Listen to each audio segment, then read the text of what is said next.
شروع اللہ کے نام سے جو بڑا مہربان نہایت رحم کرنے والا ہے۔ ایک شخص نے اپنی نوجوان اور خوبصورت بیوی کے کہنے پر اپنی ماں کو گھر سے نکال کر گداگری پر مجبور کر دیا۔ بوڑھی ماں بیچاری ایسے قسم پرسی کے حالات میں 2 دن میں ہی مر گئی۔ وقت کے بادشاہ نے خواب دیکھا اور خواب میں ایک بزرگ نے بادشاہ سے اسی آدمی کی طرف اشارہ کرتے ہوئے کہا کہ فلاں بستی میں اس شخص کو اپنے پاس بلاؤ اور اسے 100 اونٹ سونے کی اشرفیوں سے لاد کر دو۔ بادشاہ غور کرنے والوں میں سے تھا۔ اسے پتہ چل گیا تھا کہ اس کا خواب عام خواب نہیں ہے اور کسی بات کی طرف اشارہ ہے، چنانچہ اس نے اپنے دانا وزیر کو اپنا خواب بیان کیا۔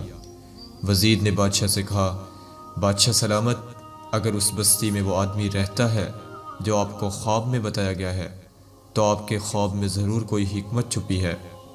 بادشاہ نے وزیر کی بات سن کر اپنے ساتھ سپاہیوں کا دستہ لیا اور بزرگ کی بتائی ہوئی بستی میں خود جا پہنچا، اور بستی کے باہر درخت کے نیچے بیٹھے ہوئے ایک بوڑھے باریش سے اس شخص کے بارے میں دریافت کیا تو بوڑھے نے بادشاہ سے کہا، وہ کوئی اچھا انسان نہیں ہے، وہ اپنی ماں پر ظلم کرتا تھا اور اس کے ظلموں کی تاب نہ لاتے ہوئے اس کی بوڑھی ماں اس دنیا سے رخصت ہو گئی۔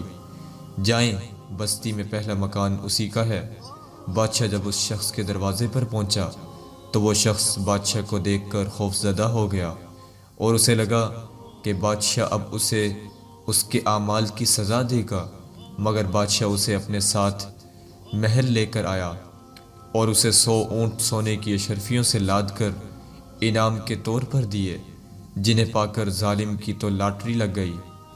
وہ بادشاہ کا شکر ادا کرتے ہوئے دولت کے نشے میں چور اپنی بستی میں واپس آ گیا اور عیش و عشرت کی زندگی گزارنے لگا۔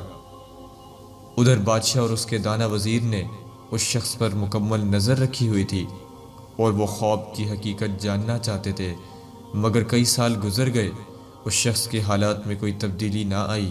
وہ عیش و عشرت اور شباب و شراب میں ڈوبا اپنی خرمستیوں میں مصروف زندگی گزار رہا تھا، اور پھر ایک دن نشے میں اپنے ہی گھر کی چھت سے گر پڑا اور مر گیا۔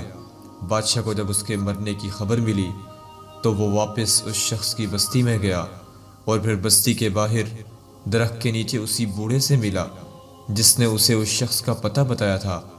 بوڑھے نے جو اہل علم تھا بادشاہ کو دیکھا اور بولا، جس دن میں نے آپ کو اس شخص کی شکایت لگائی تھی، میں چاہتا تھا کہ آپ اسے سزا دیں تاکہ شاید اس کے گناہوں کی کچھ تلافی ہو جائے، مگر مالک کو کچھ اور منظور تھا۔ بادشاہ نے بوڑھے سے پوچھا، مالک کو کیا منظور تھا محترم؟ بوڑھا بولا، اس دن آپ نے اسے سونے سے لدے ہوئے اونٹ عنایت کیے تو مجھے پتہ چل گیا کہ رب کائنات نہیں چاہتا کہ یہ شخص توبہ کے قریب بھی جائے، اور پھر ایسا ہی ہوا۔ دولت کے نشے میں چور ہو کر وہ ہر چیز بھول گیا۔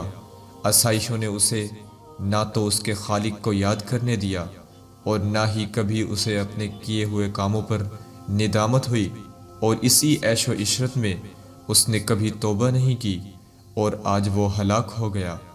ناظرین، یہ واقعہ نصیحت ہے کہ اپنے والدین کی خوب خدمت کریں اور اللہ کریم سے توبہ کرتے رہیں۔